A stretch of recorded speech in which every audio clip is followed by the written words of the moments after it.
اور نیا طریقہ علاج دنیا میں متعارف کروایا. اور لوگوں کے لیے ایک نیا طریقہ علاج کو ہضم کرنا بڑا مشکل تھا. ٹھیک ہے. کہ روایتی معالجین کے ہوتے ہوئے ایک نیا طریقہ علاج متعارف ہو گیا.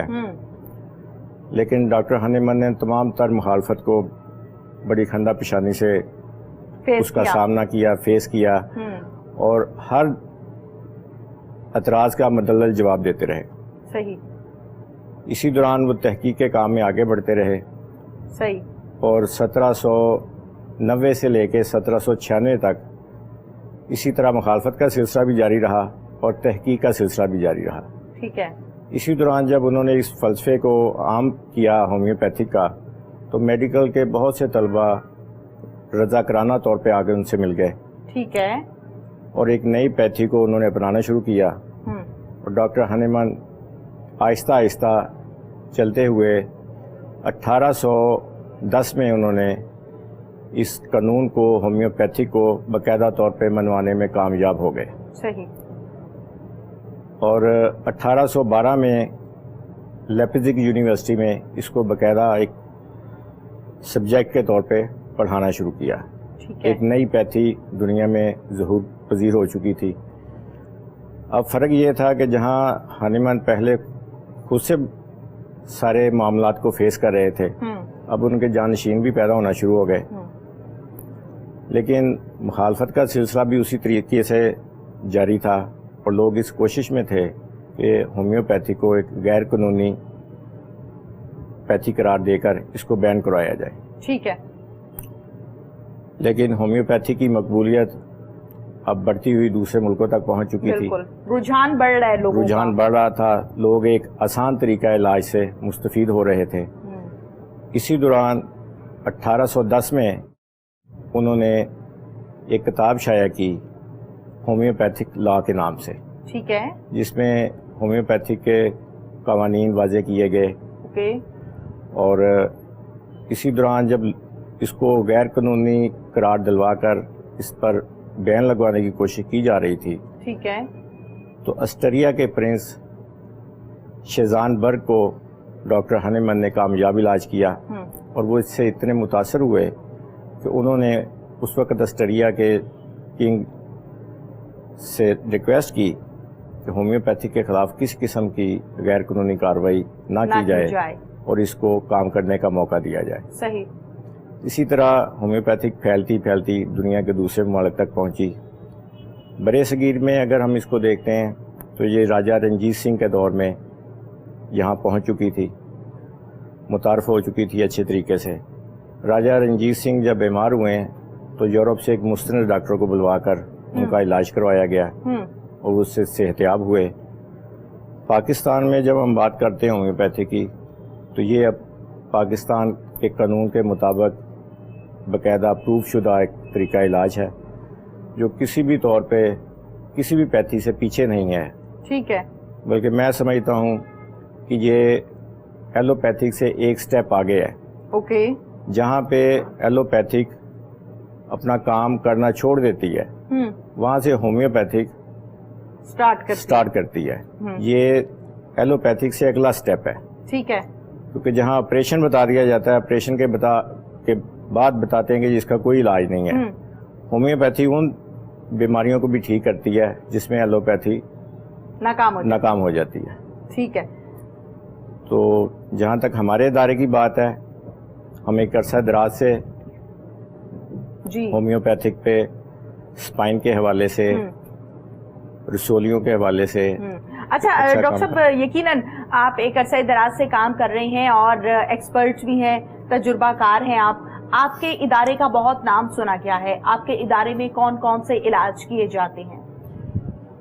ہمارے ادارے میں کمر کے حوالے سے جتنے بھی ڈیزیزز ہیں اس میں سرائیکل اسپونڈلائٹس ہے، شیٹیکا ایک عام بیماری ہے آج کل کمر کے حوالے سے. جی بالکل، مختلف قسم کے علاج جو ہیں وہ آپ کے ادارے میں کیے جاتے ہیں. اگر ہم کمر کے مسائل کی بات کریں کہ کمر میں کیا مسائل ہوتے ہیں اور ان کے کیا کیا علاج ہیں، تو یقیناً اس میں بہت ساری چیزیں آ جائیں گی جو میں ون بائی ون چاہتی ہوں کہ آپ سے آج کے پروگرام میں ہم سوال بھی پوچھیں گے اور اس کے آنسر جو ہیں وہ بھی آپ سے لیں گے. یہ بتائیے ڈاکٹر طاہر اقبال صاحب کہ اسپائنل ڈی جنریشن یہ کیا چیز ہے؟ اسپائنل ڈیجنریشن اس کو سمجھنے کے لیے تھوڑا سا یہ ہے کہ ہمارا L4 L5 کمر کا جو ہمارا موہرے ہوتے ہیں جی L4 اور L5 اور S1 اوکے ہماری کمر کا زیادہ تر جو برڈن ہے وہ اس پورشن میں ہوتا ہے. اچھا یہ موہرا اوپر ہوتا ہے یا نیچے؟ یہ درمیان میں ہوتا ہے کمر کے نچلے حصے میں. اوکے.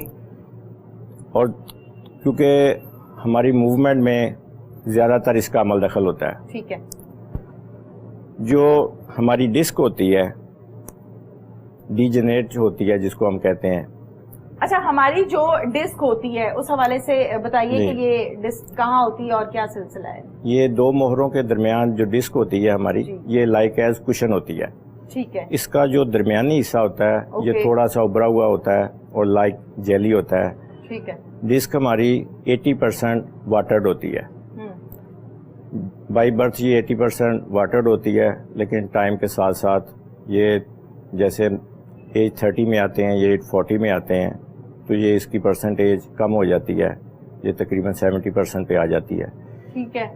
اسی لیے ینگ جنریشن میں 20 کی بیماریاں عام دیکھنے میں آ رہی ہیں. ویسے تو یہ ایج ریلیٹڈ ہے. اچھا ڈاکٹر صاحب یہ بیماریاں اور ان کا علاج یہ تو ہم گفتگو کر ہی رہے ہیں اور آپ مزید بھی اس پر آگے بتائیں گے.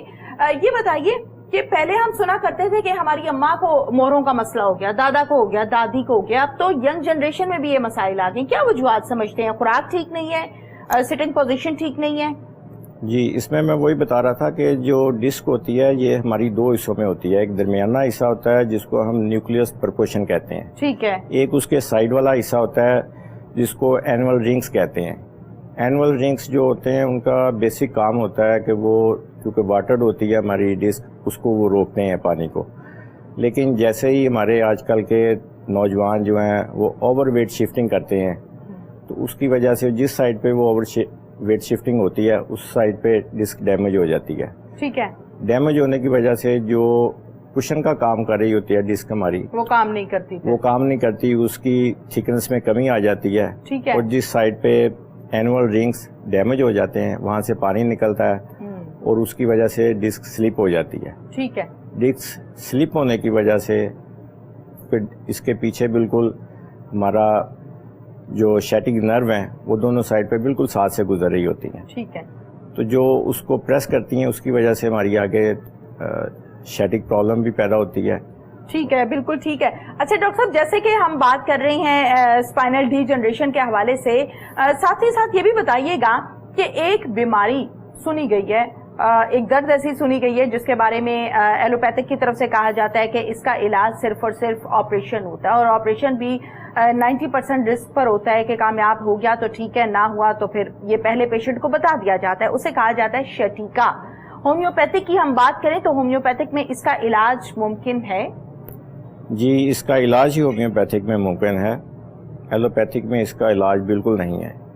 ایلوپیتھک میں اس کا علاج صرف آپریشن ہے اور آپریشن اس کا 90% جو ہے وہ کامیاب نہیں ہوتا. لوگ پیرالائز ہو جاتے ہیں اور جو 10% کامیاب بھی ہوتے ہیں وہ کچھ عرصہ کے لیے کامیاب ہوتے ہیں, سال 6 ماہ کے بعد وہ دوبارہ اس مرض میں مبتلا ہو جاتے ہیں. ٹھیک ہے. لیکن ہومیوپیتھک میں ایسا بالکل نہیں ہوتا. ہومیوپیتھک میں شیٹیکا اصل میں سمجھنے کی ضرورت ہے کہ یہ ہوتا کیوں ہے. ہوتا کیا ہے؟ یہ ہمارے کمر کے نچلے حصے سے نرو گزرتی ہے جو ہماری بٹک سے ہوتے ہوئے ٹانگ کی پچھلی حصوں میں گزرتی ہوئی پاؤں تک آتی ہے. ٹھیک ہے. ڈسک جب سلپ ہو جاتی ہے تو اس کا برڈن آتا ہے شیٹک نرو کے اوپر. اوکے. شیٹک نرو جب کھنچتی ہے اس میں سٹریس آتا ہے تو وہ ٹانگ میں اس کا سن پن آ جاتا ہے. بالکل, جب پیشنٹ بتا رہا ہوتا ہے کہ ٹانگ سن ہو رہی ہے, سوئیاں چبھ رہی ہیں, سویلنگ ہو رہی ہے, ٹنگلنگ آ جاتی ہے, چلنے میں دشواری ہوتی ہے, بیٹھنے میں دشواری ہوتی ہے, تو اس کا علاج صرف ہومیوپیتھک میں ہے. بغیر آپریشن اس کا علاج کرتے ہیں اور کامیاب علاج ہے. جبکہ ایلوپیتھی میں اس کا علاج نہیں ہے. آپریٹ تو کر دیتے ہیں لیکن 5 سے 6 ماہ تک لوگ ویسے ہی اس میں بیڈ ریسٹ پہ چلے جاتے ہیں. اور ہومیوپیتھک میں ساتھ ساتھ علاج ہوتا ہے اور ساتھ ساتھ بندہ ایکٹیویٹ ہو جاتا ہے. ٹھیک ہے. اس میں تھوڑا سا یہ ہے کہ جو لوگ 90% میں سمجھتا ہوں کہ ہومیوپیتھک میں یہ کیوریبل ہے. جو ہومیوپیتھک سے اس ڈیزیز میں کامیاب نہیں ہوتے لوگ, اس کی وجہ یہ ہے کہ لوگ سیلف میڈیکیشن کرتے ہیں. بالکل. یا ڈاکٹرز کی ہدایات کے مطابق عمل نہیں کرتے. جب انہیں یہ بتایا جاتا ہے کہ آپ نے 5 سے 6 ماہ تک علاج کرنا ہے, تو وہ 1 یا 1.5 ماہ کے دوران علاج کروانے کے بعد اپنی مرضی سے چھوڑ دیتے ہیں, کیونکہ انہیں تھوڑا سا ریلیف مل جاتا ہے, وہ سمجھتے ہیں ہم ٹھیک ہو گئے ہیں. حالانکہ وہ افیکٹ آف ڈیزیز ٹھیک ہوتی ہے, ڈیزیز اپنی جگہ پہ موجود ہوتی ہے. تو اسی لیے علاج ہمیشہ ڈاکٹر کی ایڈوائز پہ کروانا چاہیے. اور جب تک اسے بتایا جائے کہ یہ 4 ماہ یا 6 ماہ تک آپ نے میڈیسن لینی ہے, اور جب تک ڈاکٹر اسے ایڈوائز نہ کرے کہ آپ نے میڈیسن نہیں چھوڑنی, اس کو نہیں چھوڑنی چاہیے. ٹھیک ہے. ایلوپیتھک میں اس کا علاج پین کلر دیتے ہیں جو فوری طور پہ افیکٹ کرتی ہے, اور پیشنٹ درد ختم ہو جاتی ہے, درد ختم ہو جاتا ہے, اور پیشنٹ یہ سمجھتا ہے کہ میں ٹھیک ہو گیا ہوں. ہاں جی. حالانکہ وہ ٹھیک نہیں ہوتا. وہ 1 سے 2 ماہ 2 سے 3 ماہ وہ چلتا رہتا ہے, وہ یہ سمجھتا ہے کہ میں ٹھیک ہو گیا ہوں, حالانکہ پرابلم جو ہے پہلے سے زیادہ بڑھ رہی ہوتی ہے. ٹھیک ہے. اور جیسے ہی پھر ایک وقت آتا ہے کہ پین کلر اپنا کام کرنا چھوڑ دیتی ہے. ٹھیک ہے. اور ڈیزیز پہلے سے زیادہ بڑھ گئی ہوتی ہے. ٹھیک ہے. اور ہومیوپیتھک میں یہ ہوتا ہے کہ ہم پین کلر نہیں دیتے, ہم پین کیور دیتے ہیں. ٹھیک ہے. مریض جتنا عرصہ میڈیسن کھاتا ہے, اس کی اصل جو ڈیزیز ہوتی ہے, جو ڈسک سلپ ہوتی ہے, ہم نے اس کو فوکس کیا ہوتا ہے. ٹھیک ہے. وہ جتنا بھی ٹھیک ہوتا ہے وہ پرماننٹ بیسس پہ ٹھیک ہو رہا ہوتا ہے. بالکل بالکل. جڑ سے پکڑتے ہیں. ٹھیک ہے. اور ہومیوپیتھک, اسی لیے میں کہہ رہا تھا سٹارٹ میں جو میں نے آپ کو بات کہی ہے کہ ایلوپیتھک سے اگلی سٹیج ہے, کیونکہ کمر کا علاج ایلوپیتھک میں نہیں ہے. ٹھیک ہے. اور ہومیوپیتھک میں لوگ اس سے کیور ہو رہے ہیں اور صحت یاب ہو رہے ہیں, مسائل ہو رہے ہیں. اور زیادہ اب لوگ, یہ بیماری اتنی زیادہ ہو گئی ہے کہ ہر 10 میں سے 4 لوگ اس کا شکار ہیں. اچھا مجھے یہ بتائیے ڈاکٹر طاہر اقبال, جیسے کہ شٹیکا کے حوالے سے بڑی ڈیٹیل کے ساتھ آپ نے بتایا کہ کہاں سے وین چلتی ہے, کہاں تک پہنچتی ہے, کیا فیلنگز آتی ہیں پیشنٹ کو, ساتھ ہی ساتھ یہ بھی بتائیے کہ اکثر لوگوں کو میں نے یہ کہتے ہوئے بھی سنا ہے کہ شٹیکا میں اکثر اوقات وزن پڑ جائے ٹانگ پر یا آپ گر جائیں تو بھی شٹیکا ہو جاتی ہے, یہ باتیں درست ہیں؟ یہ باتیں درست ہیں. اوور ویٹ جب آپ کرتے ہیں, اوور ویٹ شفٹنگ کرتے ہیں, جیسے عورتیں گھروں میں کام کر رہی ہیں, یہ ایک دم سے بیماری پیدا نہیں ہوتی. جیسے اوور ویٹ سے کیا مراد ہے؟ مطلب جتنا آپ وزن اٹھا سکتی ہیں اس سے بڑھ کے آپ بہادری دکھائیں تو بہادری دکھانے کی کوشش کریں, یا بیماری اصل میں جسم میں آ چکی ہوتی ہے لیکن یہ ٹائم ٹیکنگ ہوتی ہے. جیسے ہماری ڈسک جو ہے, جب اس میں پانی کم ہو جاتا ہے, جی ڈی ہائیڈریشن ہو جاتا ہے. آپ نے جب ہم MRI دیکھتے ہیں تو اس میں ایک لفظ لکھا ہوتا ہے ڈی ہائیڈریشن. ڈی ہائیڈریشن پانی کی کمی کی وجہ سے ہوتا ہے. جب ڈسک میں پانی کی کمی واقع ہو جاتی ہے تو جو اس کا نیوکلیس پرپورشن ہوتا ہے اس میں پانی کم ہوتا ہے, اور ڈسک کا جب ہم اوور ویٹ اس کو کرتے ہیں یا بائک پہ جاتے ہوئے کہیں جھٹکا لگ جاتا ہے تو جس سائڈ پہ وزن آتا ہے اس سائڈ پہ اینول رنگز ڈیمیج کر جاتے ہیں. اینول رنگز جب ڈیمیج کر جاتے ہیں تو اس وجہ سے جو یہ ہوتا ہے لائک ایز کشن ہمارے موڑوں کے درمیان جو ڈسک ہوتی ہے, ٹھیک ہے, اس کی جب تھکنس کم ہو جاتی ہے تو اس کی وجہ سے یہ پرابلم جلدی آ جاتی ہے کہ موہرے آپس میں گھسنا شروع ہو جاتے ہیں. ٹھیک ہے. اور اسی دوران جب پتہ نہیں چلتا کہ ہمارے جسم میں ڈی ہائیڈریشن ہو چکی ہے تو عورتیں گھر میں کام کرتے ہوئے کسی چیز کو ہلکا سا زیادہ ضرورت سے زیادہ پش کرتی ہیں, یا جو لڑکے باڈی بلڈنگ وغیرہ کرتے ہیں وہ زیادہ ویٹ اٹھاتے ہیں, اس کی وجہ سے کیونکہ پرابلم پہلے سے آ رہی ہوتی ہے, وہ سمجھتے ہیں کہ ایک دم سے ہمیں پرابلم آئی ہے, حالانکہ یہ ایک دم سے نہیں آتی. ٹھیک ہے, پرابلم بیچ میں چل رہی ہے. یعنی وہ پیشنٹ جن کو شٹیکا ہے ان کے لیے خوشخبری یہ ہے کہ ہومیوپیتھک میں اس کا علاج ممکن ہے. جی الحمدللہ, یہ ختم ہو جائے گا, ٹھیک ہو جائے گا 100%. زبردست ہو گیا. ڈاکٹر طاہر اقبال کی طرف سے بڑی اچھی خبر آئی ہے. اچھا یہ بتائیے ڈاکٹر طاہر اقبال صاحب کہ شٹیکا کا جو علاج ہے, اگر میں آپ سے یہ جاننا چاہوں کہ اس کا کتنا دورانیہ, یعنی ایک پیشنٹ ہے اس کو شٹیکا ہے, وہ آپ کے پاس آیا ہے, اب آپ نے اس کا ٹریٹمنٹ سٹارٹ کر دیا ہے, اس ٹریٹمنٹ کے لیے آپ کو چند ماہ درکار ہیں یا چند سال درکار ہیں یا چند ہفتے درکار ہیں؟ یہ ڈپینڈ کرتا ہے کہ پیشنٹ کی MRI دیکھنے کے بعد کہ اس کو پوزیشن جو ہے اس کی ڈیزیز کس پوزیشن پہ ہے, اوکے, ارلی سٹیج پہ ہے یا وہ پہلے ہی پین کلر کھا کے اپنی مرض کو بڑھا چکا ہے. اس کی کنڈیشن دیکھ کے اس کے مطابق اس کو بتایا جاتا ہے کہ یہ 3 ماہ میں ٹھیک ہو سکتے ہیں یا 6 ماہ میں ٹھیک ہو سکتے ہیں. پین کلر کھانے سے مرض بڑھ جاتا ہے؟ مرض پین کلر کھانے سے نہیں بڑھتا, لیکن پین کلر علاج نہیں ہے نا, علاج نہیں ہے, علاج نہیں ہے. علاج اپنی جگہ پہ ہوتا ہے وقتی طور پہ. پین کلر کھانے سے یہ ہوتا ہے کہ انسان یہ سمجھتا ہے کہ تکلیف کا احساس ختم ہو جاتا ہے, تو وہ سمجھتا ہے کہ میں ٹھیک ہو گیا ہوں, وہ احتیاطی تدابیر اختیار نہیں کرتا, چھوڑ دیتا ہے, اور ڈیزیز اپنی جگہ پہ قائم ہوتی ہے, ایزی لینے لگ جاتا ہے, ایزی لینے لگ جاتا ہے. آسٹیوپرائسس کیا چیز ہے؟ یہ ہڈیوں کا بربرا پن ہوتا ہے. اوکے.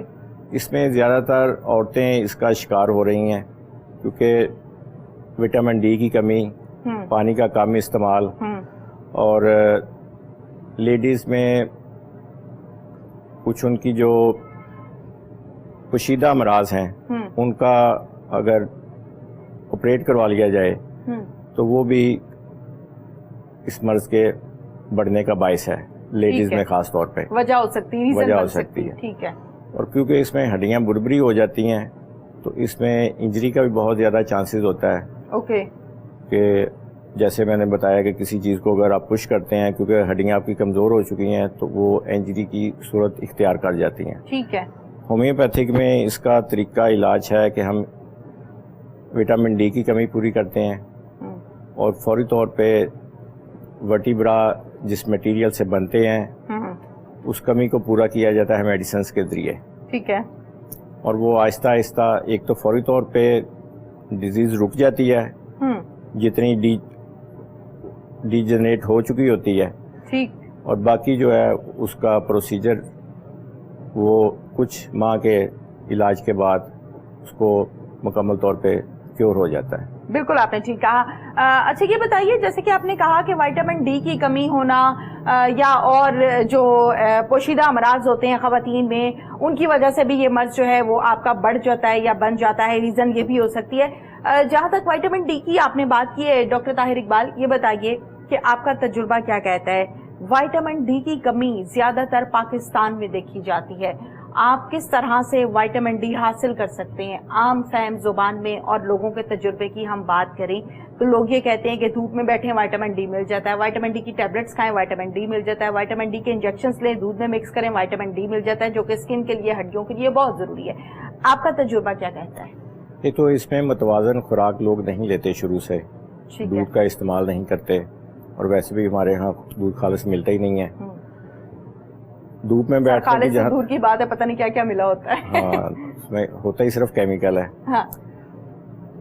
یہ جب تک ڈیزیز واقع ہو جاتی ہے اس کے بعد ہم اس کو کیور کرنے کی کوشش کرتے ہیں. اس سے پہلے اس میں یہ ہے کہ اپنی خوراک کو متوازن رکھا جائے, پانی کا استعمال زیادہ کیا جائے, اور ایسی خوراکیں جن میں وٹامن ڈی ہوتی ہے اس کو زیادہ اپنی خوراک کا حصہ بنائیں. ٹھیک ہے.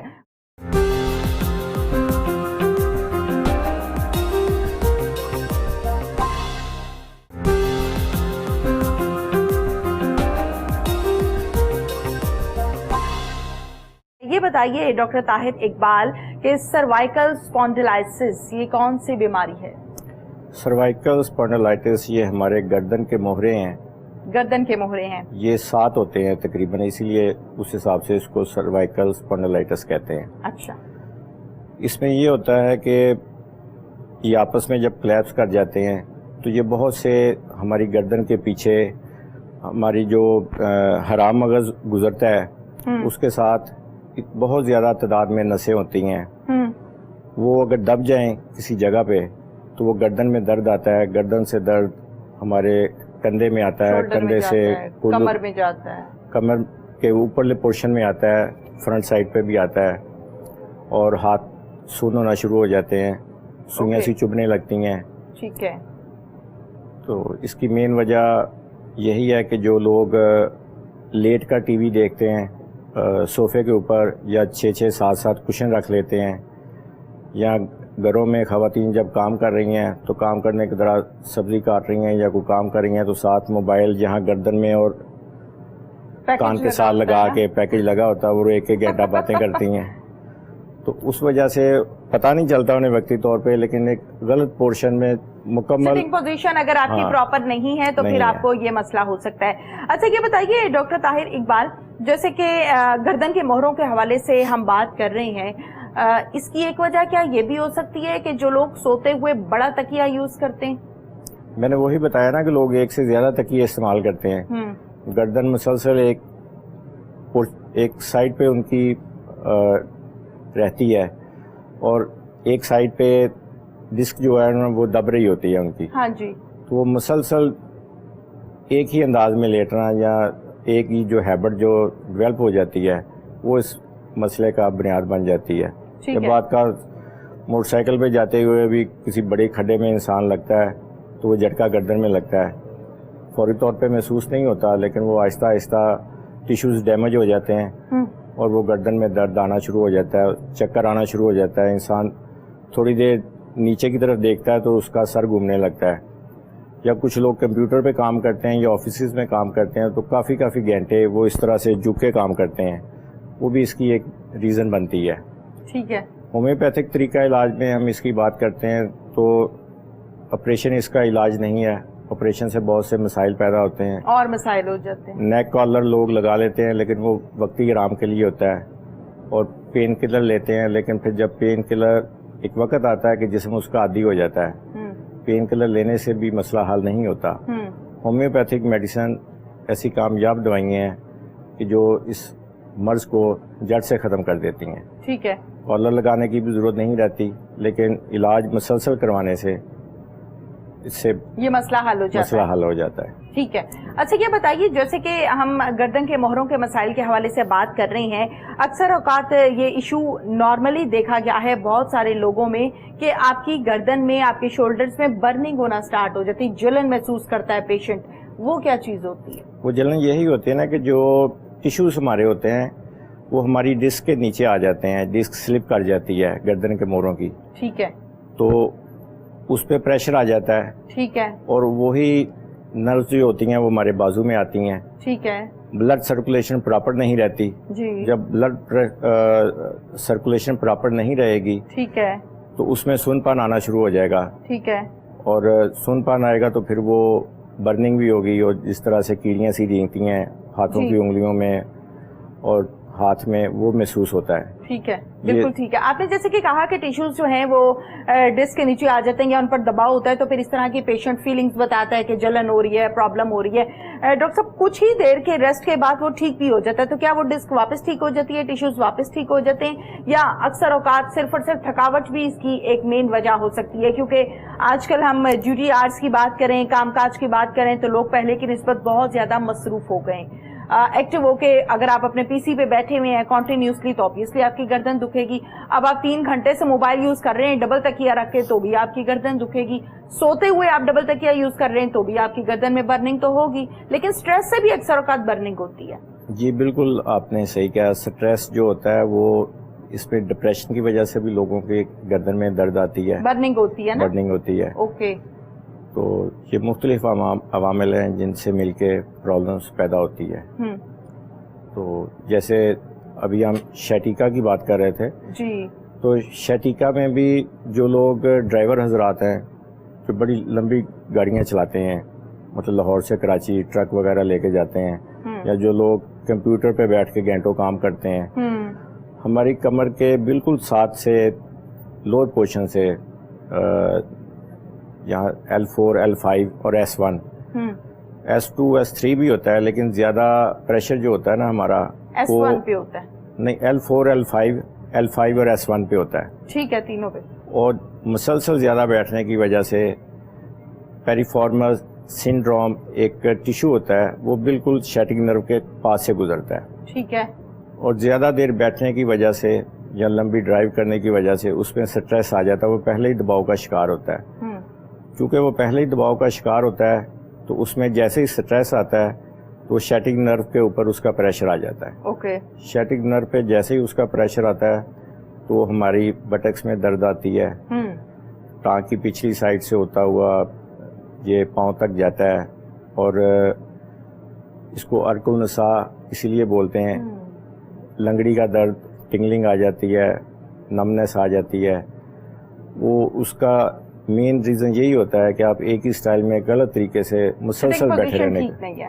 بالکل ٹھیک ہے۔ اچھا ڈاکٹر صاحب یہ بتائیے کہ اسپائنل ایسنٹری یہ کیا ہے، کون سی بیماری ہے، کس طرح سے لگتی ہے اور اس کا علاج کیا ہے، یہ تمام چیزیں مجھے بتائیے گا اور ہمارے ناظرین کو بتائیے گا۔ یہ بنیادی طور پہ ہڈیوں کا ترچھا پن ہوتا ہے کہ اب دیکھنے میں پتہ چل جاتا ہے کہ ایک شخص اگر بیٹھا ہے یا جا رہا ہے تو اسے دور سے دیکھنے سے پتہ چل جاتا ہے کہ اس کی ایک سائڈ کندھے کی نیچے ہوتی ہے اور دوسری سائڈ اوپر ہو جاتی ہے۔ اسی وجہ سے آگے کیونکہ حرام مغز میں کھچاؤ آ جاتا ہے، اس کا اگر علاج پراپر نہ کروایا جائے تو اسی سے ہی آگے سائنوسس کی پرابلم پیدا ہو جاتی ہے اور ہڈیوں کا ڈیجنریٹ ہونا شروع ہو جاتی ہیں۔ حرام مغز عموماً 60 سال سے زیادہ عمر کے جو لوگ ہیں وہ اس کا شکار ہوتے ہیں، ٹھیک ہے، کیونکہ اس میں سٹریس آ جاتا ہے، کمزوری کی وجہ سے، ویکنس کی وجہ سے۔ اسپائنل ایسنٹری کی بات ہو رہی ہے؟ نہیں، اس کی ایسنٹری کی۔ اوکے۔ تو کیونکہ عمر کے حساب سے ویکنس آ جاتی ہے تو اس میں کھچاؤ آتا ہے اور کولا ایک سائڈ سے اوپر کو محسوس ہوتا ہے، ایک سائڈ سے نیچے ہو جاتا ہے، تو اس لیے اس کا جو ترچھا پن ہے نا وہ اس کی مین نشانی ہے۔ اچھا یہ ڈاکٹر صاحب جو آپ بتا رہے ہیں کہ ہڈیوں کا ترچھا پن اس کی مین ریزن ہے، ہڈیاں ترچھی کیوں ہوتی ہیں؟ اس میں بہت سی وجوہات ہو جاتی ہیں۔ ایک تو ڈیجنریٹ ہو جاتی ہیں، جو ہماری ڈسک ہوتی ہے وہ اپنی اصل پوزیشن میں نہیں رہتی۔ ہماری جو ڈسک ہوتی ہے اس کا مین کام یہ ہوتا ہے کہ وہ شاک ابزرور کا کام دیتی ہے موروں کے درمیان۔ ٹھیک ہے۔ اچھا ڈاکٹر طاہر اقبال یہ بتائیے گا کہ اسپائنل سائنوسس یہ کون سی بیماری ہے؟ اسپائنل سائنوسس یہ ہے کہ حرام مغز جس نالی سے گزرتا ہے نا، ٹھیک ہے، اس میں اگر سکڑاؤ آ جائے، ٹھیک ہے، یہ بھی ایج ریلیٹڈ ڈیزیز ہے۔ اوکے۔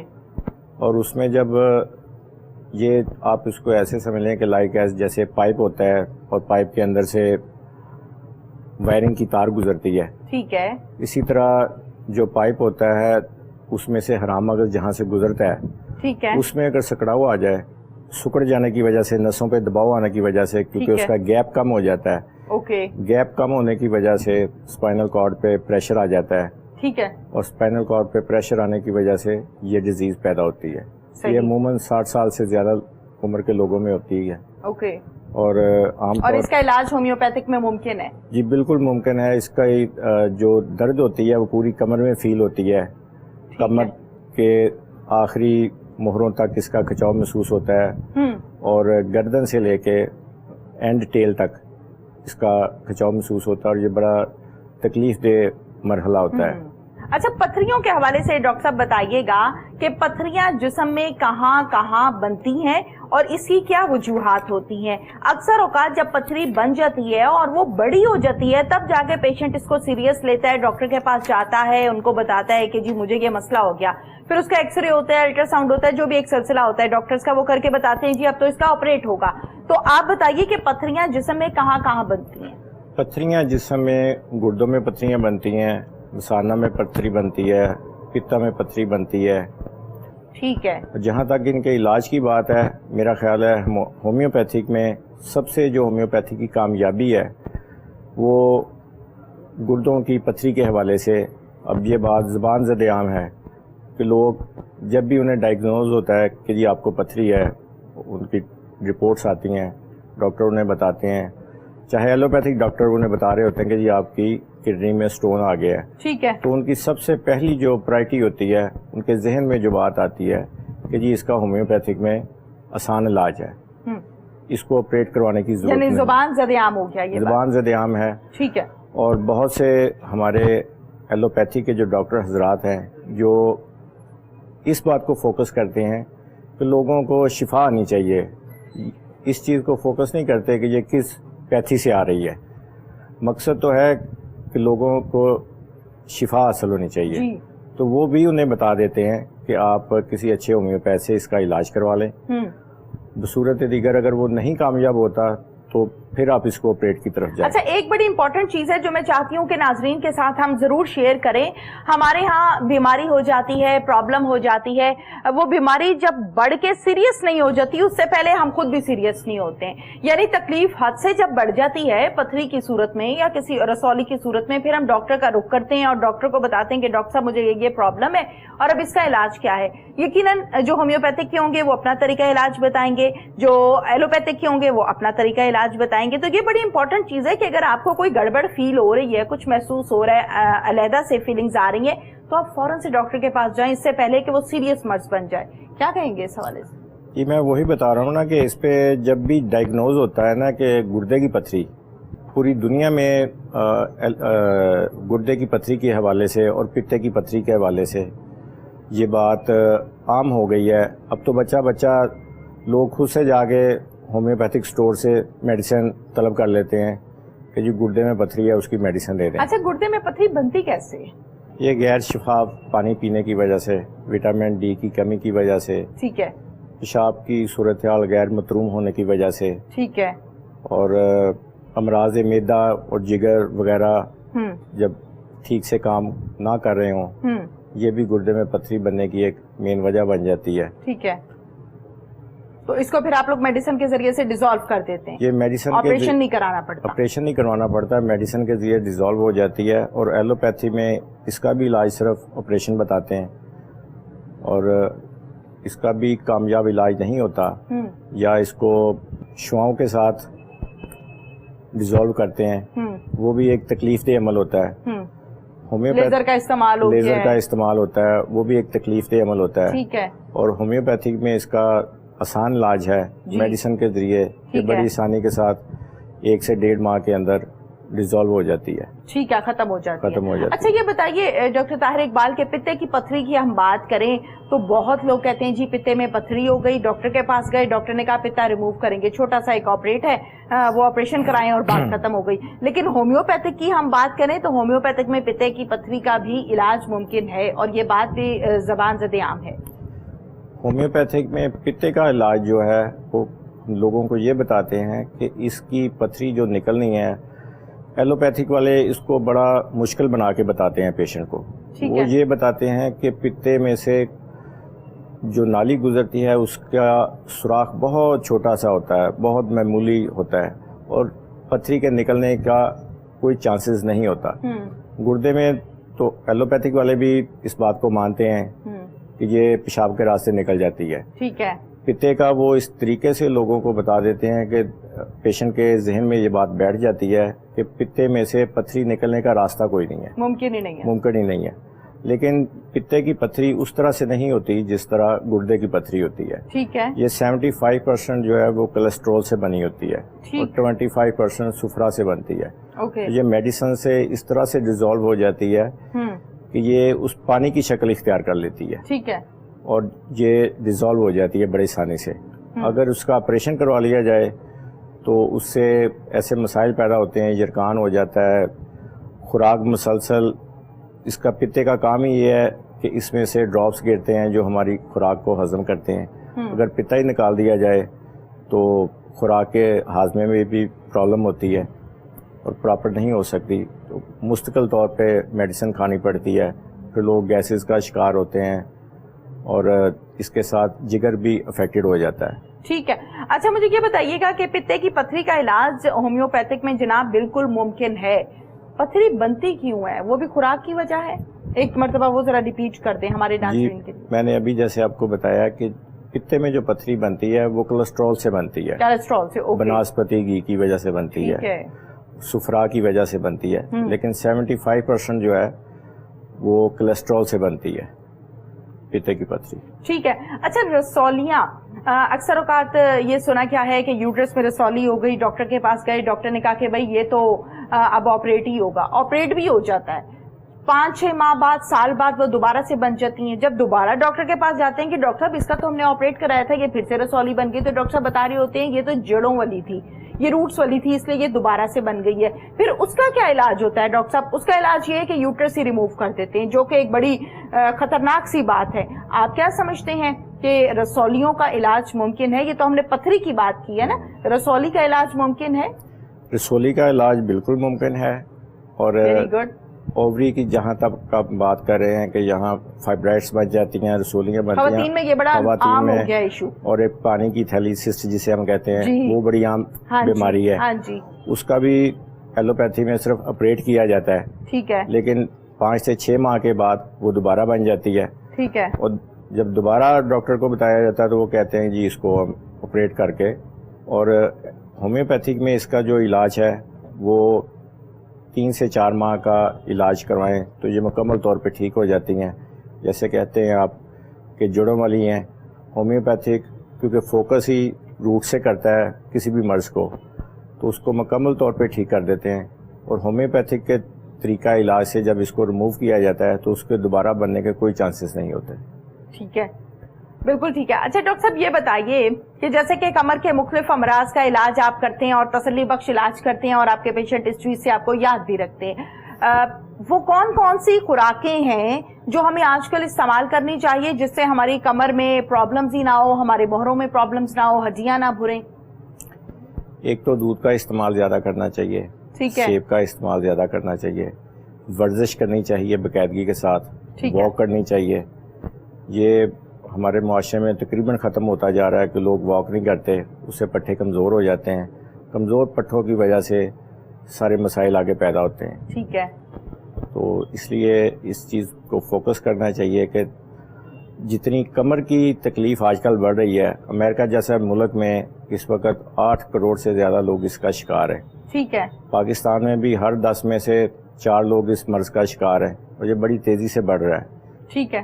تو اس کو سنجیدہ لینا چاہیے اور جیسے ہی اس میں تھوڑی سی آپ پرابلم فیل کریں تو فوراً ڈاکٹر سے رجوع کرنا چاہیے. لوگ اس کو معمولی سمجھ کے چھوڑ دیتے ہیں یا خود سے مساج کر لیتے ہیں یا سیلف میڈیکیشن کر لیتے ہیں تو یہ سمجھتے ہیں کہ ہم ٹھیک ہو گئے ہیں. اچھا ایک بڑا مسئلہ ہے ڈاکٹر طاہر اقبال کہ ہمارے ہاں یہ بات کامن ہوتی جا رہی ہے، بلکہ اب تو ہر گھر کا رواج ہو گیا مالش کرنا، مساج کرنا. آپ ڈاکٹر ہیں، آپ یہ بتائیے کہ کیا یہ مساج کرنا، مالش کرنا درست ہے یا یہ آپ کی صحت کو مزید خراب کرتا ہے، نقصان کرتا ہے؟ یہ اس صورت میں تو ٹھیک ہے کہ اگر آپ کو پٹھوں کا کھچاؤ ہے، ٹھیک ہے، آپ گرم پانی کی ٹکور کر لیتے ہیں یا مالش ایسی کر لیتے ہیں جو ہلکے ہاتھ سے کی جائے.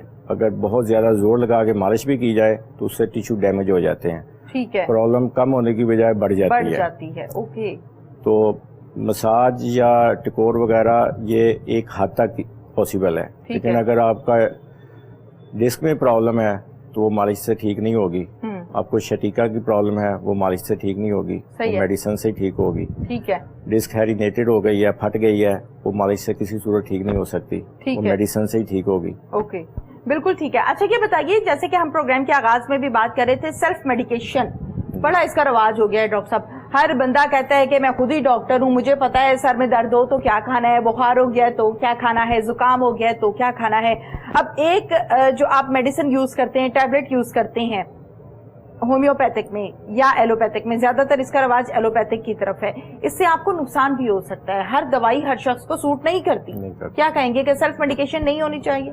بالکل نہیں ہونی چاہیے. سیلف میڈیکیشن کی وجہ سے ہی بیماریاں جو ہے وہ زیادہ ہوتی ہیں.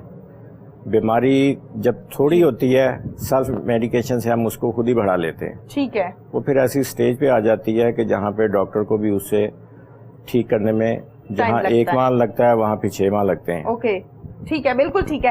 اچھا یہ بتائیے کہ آج کل جو مسئلہ بہت بڑا ہے جو نہ صرف پاکستان بلکہ دنیا کی بہت بڑی بڑی قوتیں جس کو کنٹرول نہ کر سکیں، وہ ہے کرونا، کووڈ-19. کرونا کا علاج ہومیوپیتھک میں ممکن ہے؟ کرونا کا علاج ہومیوپیتھک میں بالکل ممکن ہے. یہ ذرا ڈیٹیل سے بتا دیں تاکہ سننے والے جو ہیں ان کو حوصلہ ہو جائے، تسلی ہو جائے. کرونا کا علاج بالکل ممکن ہے اور خاص طور پہ آپ نے دیکھا ہوگا کہ جیسے یہ وبا پھوٹی ہے ہمارے ہمسایہ ملک میں، اس پہ لوگوں نے لائنوں میں لگ کے ایک میڈیسن لی ہے آرسینکم 30. اچھا. وہاں کی گورنمنٹ نے بھی اناؤنس کر دیا تھا کہ جی اس کو اگر 3 دن مسلسل لیں تو کرونا کا مرض نہیں ہوتا. ٹھیک ہے. اصل میں تو وہ کرونا کا علاج نہیں ہے، وہ تو ہے قوت مدافعت کے خلاف. اگر اس کو 3 دن آپ استعمال کریں آپ کی قوت مدافعت بہتر ہو جاتی ہے.